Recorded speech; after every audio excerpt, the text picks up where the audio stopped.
Crime e Castigo Fyodor Dostoiévski, audiolivro completo e mais rápido. Quarta. Talvez você saiba, aliás, fui eu mesmo que lhe contei isso, começou Svidrigailov. Que fiquei preso por uma dívida enorme e não tinha a menor possibilidade de pagá-la. Não é preciso esquadrinhar como Marfa Petrovna me resgatou naquela ocasião, você sabe até que ponto de loucura uma mulher pode chegar em suas paixões. Ela era honesta e nada boba. Embora sem a mínima instrução. Imagine, pois, que, ciumenta e honesta que era, essa mesma mulher se dignou, ao cabo de muitos surtos e escândalos horripilantes, a concluir comigo uma espécie de contrato que cumpriria durante toda a nossa vida conjugal. É que Marfa Petrovna era muito mais velha que eu e, além disso, sempre portava um cravinho na boca. Eu tinha, cá na alma, tanta porcaria e, de certa forma, tanta sinceridade que lhe declarei às escancaras que não poderia ser totalmente fiel a ela. Essa declaração deixou-a frenética, mas pareceu-me que minha grosseira franqueza lhe agradou até certo ponto, digamos que não pretende, ele mesmo, trair-me, já que declara isso de antemão. Para uma mulher ciumenta, esse detalhe vem em primeiro lugar. Após muito choro, fechamos, nós dois, uma espécie de contrato verbal. Primeiro, eu nunca abandonaria Marfa Petrovna e sempre seria o seu marido. Segundo, não viajaria a lugar nenhum sem a permissão dela. Terceiro, nunca teria uma amante permanente. Quarto, Marfa Petrovna me permitiria, em contrapartida, fisgar, vez por outra, mocinhas da criadagem, contanto que ela soubesse secretamente disso. Quinto, Deus me livrasse de amar uma mulher de nossa classe. Sexto, caso eu sentisse, Deus me resguardasse daquilo. Uma paixão grande e séria, deveria confessá-la a Marfa Petrovna. De resto, Marfa Petrovna estava o tempo todo assaz tranquila em relação ao último ponto, era uma mulher inteligente e só podia por consequência, considerar-me um libertino e safadão, incapaz de amar de maneira séria. Mas uma mulher inteligente e uma mulher ciumenta são dois objetos diferentes, e o mal todo consiste nisso. Aliás, para julgarmos certas pessoas de modo imparcial, precisamos desistir antecipadamente de certas opiniões preconceituosas e do hábito que temos formado a respeito daquelas pessoas e coisas que nos rodeiam de praxe. Nesse sentido, tenho o direito de valorizar mais o julgamento seu do que o de qualquer outra pessoa.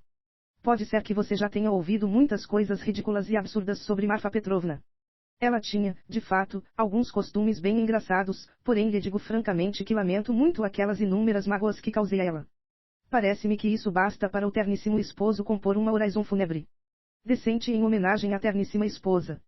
Quando brigávamos eu ficava, na maioria das vezes, calado, sem me aborrecer, e essa conduta de gentil homem quase sempre atingia seu alvo. Marfa Petrovna se deixava levar por ela, apreciava-a e mesmo chegava, algumas vezes, a orgulhar-se de mim. Ainda assim, não suportou a sua irmãzinha. E de que maneira ela se atreveu a pôr uma moça tão linda dentro da nossa casa, como governanta? Explico isso pelo fato de que, sendo uma mulher ardurosa e suscetível, Marfa Petrovna simplesmente se apaixonou. Apaixonou-se no sentido literal. Pela sua irmãzinha. E Avdotia Romanovna, hein? Eu percebi muito bem, à primeira vista, que a situação estava ruim e... O que você acha? Decidi nem sequer olhar para ela. Mas foi a própria Avdotia Romanovna quem deu o primeiro passo, acredita-me ou não. Acredita também que Marfa Petrovna até chegou a zangar-se comigo, a princípio, pelo meu constante silêncio em relação à sua irmã e pela indiferença com que eu tratava as ininterruptas e apaixonadas divagações dela sobre Avdotia Romanovna. Nem eu mesmo entendo o que ela queria. É claro que Marfa Petrovna revelou a Avdotia Romanovna todo o meu íntimo. Ela possuía um costume infeliz, o de contar a qualquer pessoa todos os segredos de nossa família e de queixar-se, o tempo todo, de mim para todo o mundo. Como ela prescindiria, então, dessa nova e bela amiga? Acho que suas conversas não se referiam a outros assuntos senão a mim, e que, sem sombra de dúvida, Avdotia Romanovna ficou a par de todos aqueles lúgubres e misteriosos boatos que correm à minha volta, aposto que você também já ouviu alguma coisa nesse estilo. Ouvi. Lugino acusava mesmo de ter sido o culpado da morte de uma criança. É verdade. Faça-me o favor de deixar toda aquela baixaria de lado. Resmungou Svidrigailov com asco. Se você tiver tanta vontade de inteirar-se de todo aquele absurdo, vou contar-lhe mais tarde, em separado, mas agora. Também se falava de um lacaio da sua fazenda e que o senhor teria sido o culpado de outra coisa. Chega, por favor, chega. Svidrigailov voltou a interrompê-lo com óbvia impaciência. Seria aquele lacaio que vinha, depois de morto, encher seu cachimbo, o senhor mesmo me contou. Raskolnikov ficava cada vez mais irritado. Svidrigailov fitou Raskolnikov bem de frente, e o jovem teve a impressão de que um escárnio maldoso tivesse surgido, feito um relâmpago, no seu olhar, porém dominou a si próprio e respondeu com bastante amabilidade. Aquele mesmo, sim. Bem, vejo que você também está por demais interessado nisso tudo e tenho por dever satisfazer, na primeira ocasião o favorável, sua curiosidade em todos os aspectos. Que diabo? Bem, vejo que Sugin realmente pode tomar-me por um personagem romanesco. Julgue você mesmo, até que ponto eu devo agradecer, depois disso, a finada Marfa Petrovna por ter contado à sua irmãzinha tantas coisas misteriosas e curiosas a meu respeito. Não ouso julgar as impressões dela, mas, em todo caso, aquilo me foi proveitoso. Com toda a aversão natural que Avdotia Romanovna tinha por mim e não obstante a minha fisionomia sempre funérea e repulsiva, ela acabou tendo pena daquele homem perdido que eu era. E se o coração de uma moça tiver pena, isso será, bem entendido, o maior perigo. Aí. Ela vai querer, sem falta, salvar. E dissuadir e ressuscitar, e criar metas mais nobres, e animar o homem para nova vida e novas atividades, sabe-se bem que sonhos podem surgir nesse caso. Eu percebi logo que o passarinho vinha por si só, cair na arapuca, e preparei-me por minha vez. Parece que está sombrio, Rodion Romanitch. Mas não foi nada, como você sabe, não aconteceu muita coisa. Eita, diabo, quanto vinho eu tomei. Você sabe, desde o início, sempre achei lamentável que o destino não tivesse permitido a sua irmã nascer no segundo ou terceiro século de nossa era, como filha de algum príncipezinho ou semelhante régulo, ou então do procônsul da Ásia Menor.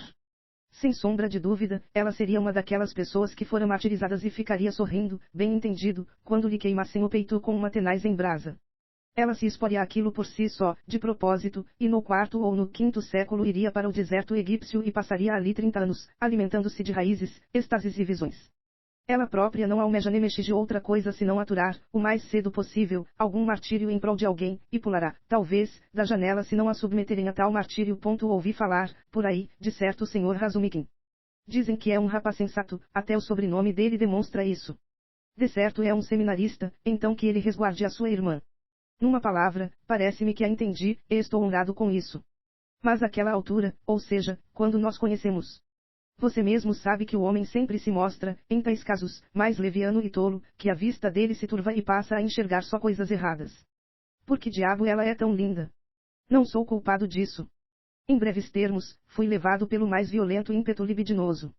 A castidade de Avdotia Romanovna é febre louça, jamais vista nem descrita. Note-se que ele comunicou isso tão só como um fato referente à sua irmã. Ela é casta, quem sabe, de forma doentia, apesar de sua grande inteligência, e isso vai prejudicá-la. Acontece que fisguei uma moça, a Paracha de olhos negros. Serva que acabavam de trazer de outra aldeia e que eu nunca vira antes, muito bonitinha, mas incrivelmente boba, e ela ficou chorando uivando para toda a fazenda ouvir, e aprontou um escândalo. Um dia, depois do almoço, Avdotia Romanovna me encontrou, de propósito, na alameda de nosso jardim e, de olhos brilhantes, exigiu, a sós, que eu deixasse a coitadinha da Paracha em paz. Parece que foi a nossa primeira conversa particular. Eu bem entendido, tive a honra de satisfazer o desejo dela, procurei fingir-me de admirado e embaraçado. Numa palavra, fiz bem meu papel. Começaram os encontros. Conversas misteriosas, sermões moralizadores, ensinamentos, súplicas, rogos, até lágrimas, acredite, até lágrimas. Eis como certas moças ficam dominadas por aquela paixão pela propaganda. Eu, bem entendido, atribuí tudo ao meu destino, fingi-me de quem ansiava e aspirava a luz e, afinal de contas, lancei mão do maior e mais inabalável meio de conquistar o coração feminino, daquele meio que jamais treia ninguém e age sobre todas as mulheres do mundo, sem a mínima exceção. Esse meio bem conhecido é a lisonja. Não há coisa mais difícil neste mundo que a singeleza, nem coisa mais fácil que a lisonja. Se a singeleza tiver um centésimo de nota falsa, logo surgirá a dissonância e, depois dela, o escândalo. E mesmo que a lisonja tenha todas as notas falsas, a gente não deixará de achá-la agradável nem de ouvi-la com certo prazer, mesmo que esse prazer seja bruto, continuará sendo prazeroso. É, por mais tosca que seja a lisonja, ao menos metade dela parecerá, com certeza, verídica. Isso é justo para todos os grupos e camadas da sociedade. Até uma vestal se deixa seduzir pela lisonja. É das pessoas comuns nem se fala. Eu não consigo lembrar sem risadas como seduzi, certa vez, uma senhorazinha fiel ao marido, aos filhos e às suas virtudes. Quanta alegria isso me deu, com tão pouco trabalho. E a senhorazinha era realmente bem virtuosa, pelo menos à sua maneira. Toda a minha tática consistia em prosternar-me, a cada minuto, perante ela estupefato com sua castidade. Adulava-a sem nenhuma vergonha e, assim que conseguia um aperto de mão ou até mesmo um olhar, mostrava-me contrito de tê-los arrancado dela com força, pois ela me resistia e resistia tanto que, se não fosse, eu mesmo, tão perverso assim, nunca receberia nada, pois ela, inocente que era, não antevira a minha astúcia, cedendo a mim sem querer nem mesmo saber daquilo, e assim por diante. Numa palavra, consegui o meu objetivo, e a senhorazinha continuou absolutamente persuadida de ser inocente e casta no cumprimento de seus deveres e obrigações, e de ter pecado por mera casualidade. E como ficou brava comigo quando lhe declarei, no fim das contas, que, segundo a minha sincera convicção, ela buscava prazeres do mesmo modo que eu. Marfa Petrovna, coitada, também se deixava lisonjear em excesso, e, se eu apenas quisesse, seguramente teria transferido, ainda em vida, todo o patrimônio dela para o meu nome. Contudo, bebo demais e não paro de tagarelar. Espero que você não se zangue, se eu lhe disser agora que o mesmo efeito tinha sobrevindo a Avdotia Romanovna. Porém eu mesmo estava bobo e impaciente, estragando assim o negócio todo. Antes ainda, Avdotia Romanovna não gostará algumas vezes, em especial, uma vez, da expressão de meus olhos. Você acredita nisso? Numa palavra, um fogo se acendia neles, cada dia mais forte e imprudente, um fogo que a assustava e acabou por lhe suscitar ódio. Não é preciso contar os detalhes, mas nós nos separamos. Nisso fiz outra besteira. Comecei a escarnecer, com a maior grosseria, todas aquelas propagandas e exortações. Paracha entrou novamente em cena, e não foi só ela, em suma criou-se um pandemônio. Oh, se você visse, Rodion Romanich, se visse, ao menos uma vez na vida, como os olhinhos de sua irmãzinha sabem, às vezes fulgir. Não importa que eu esteja agora bêbado e que já tenha tomado um copo inteiro de vinho, falo a verdade e asseguro-lhe que vivia sonhando com o olhar dela e que não conseguia mais suportar o ruge-ruge do seu vestido. Palavra de honra, pensava que acabaria contraindo epilepsia, nunca teria imaginado que pudesse chegar àquele frenesi todo.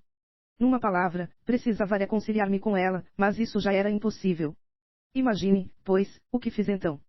Até que ponto de embrutecimento a raiva pode levar um homem? Nunca empreenda nada com raiva, Rodion Romanich. Pensando que Avdotia Romanovna era, no fundo, indigente, perdão, não era isso que queria. Mas que diferença faz, se for expressa a mesma ideia, quer dizer vivia somente do seu trabalho, e sustentava sua mãe e você também, a diabo, está com carranca de novo, ousei oferecer a ela todo o meu dinheiro.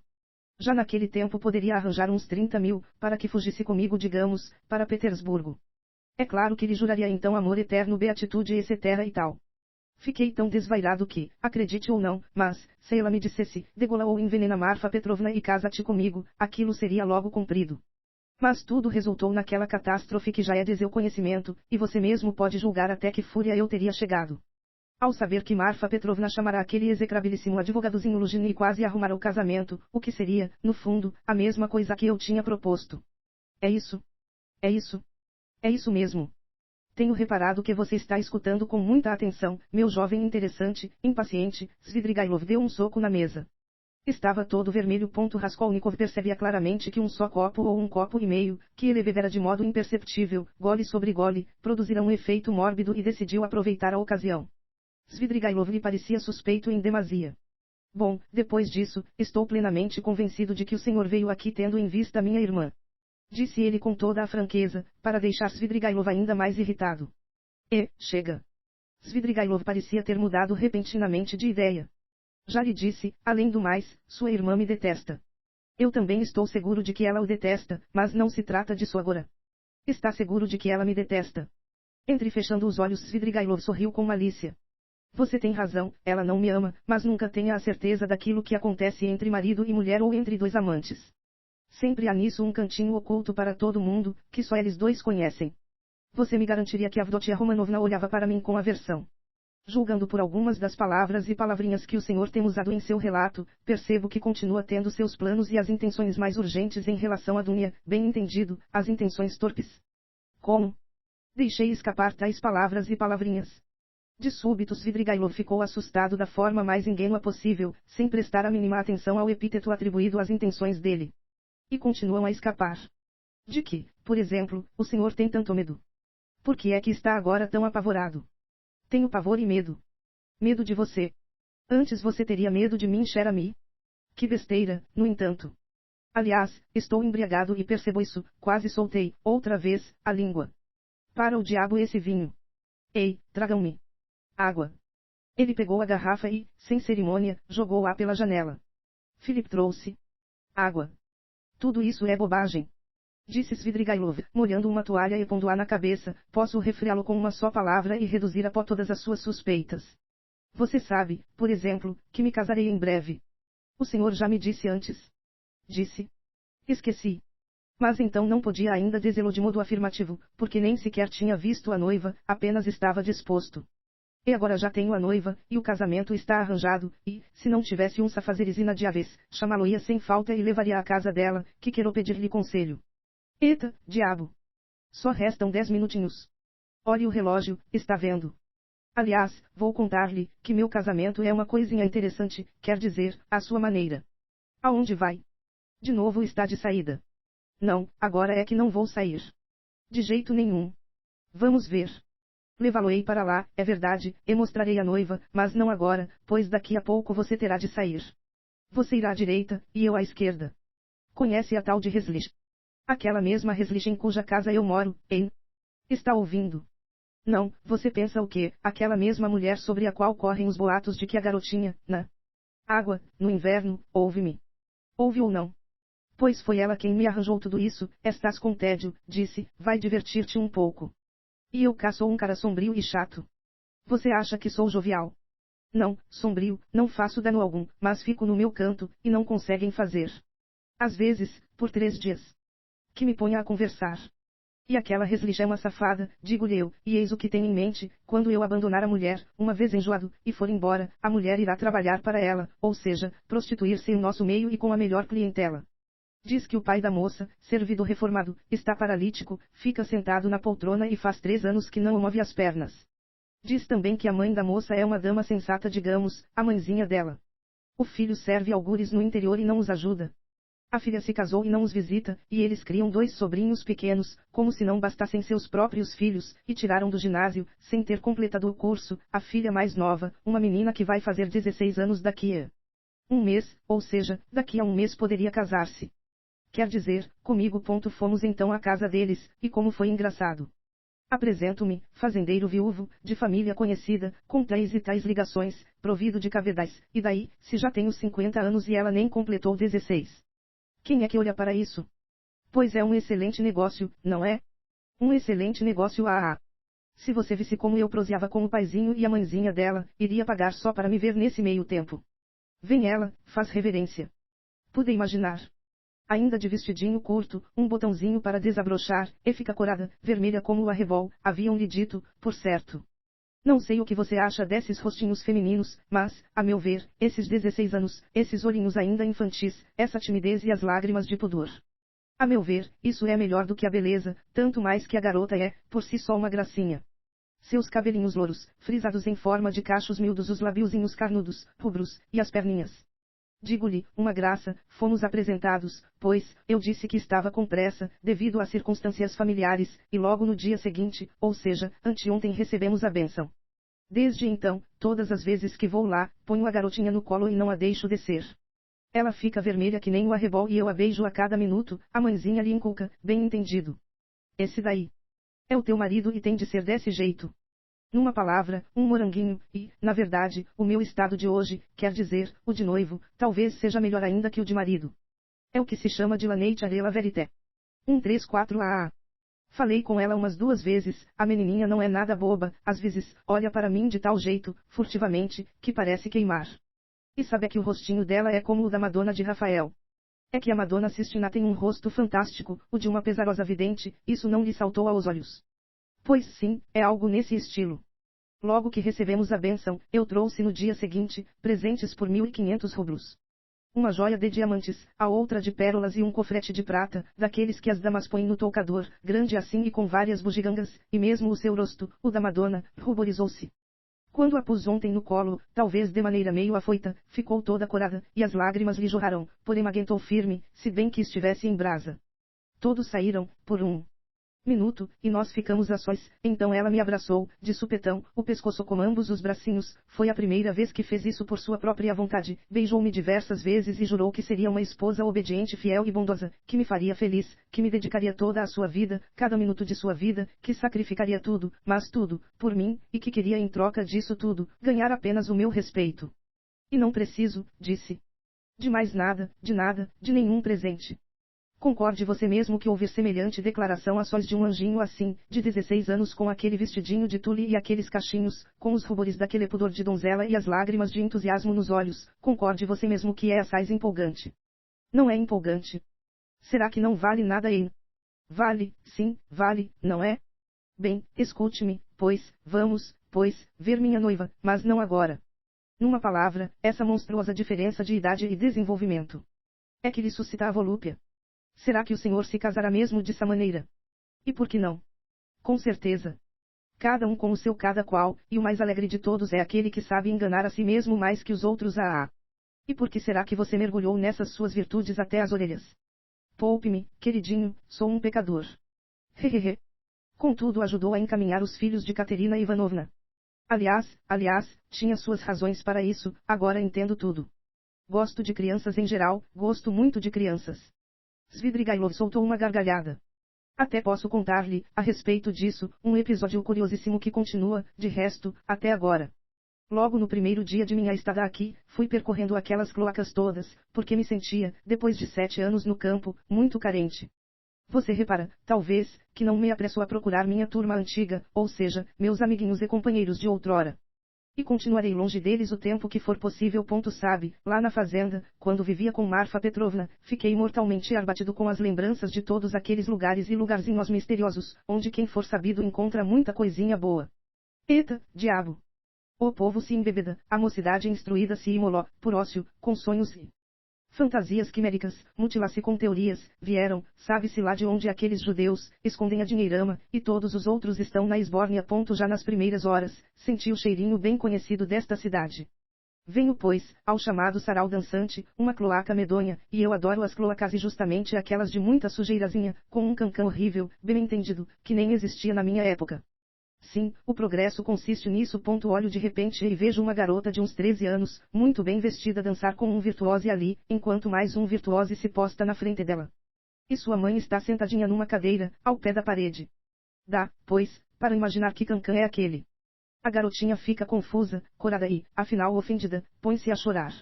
O virtuose levanta-a do chão e começa a girá-la, exibe-se para ela, e todos riem ao redor, e...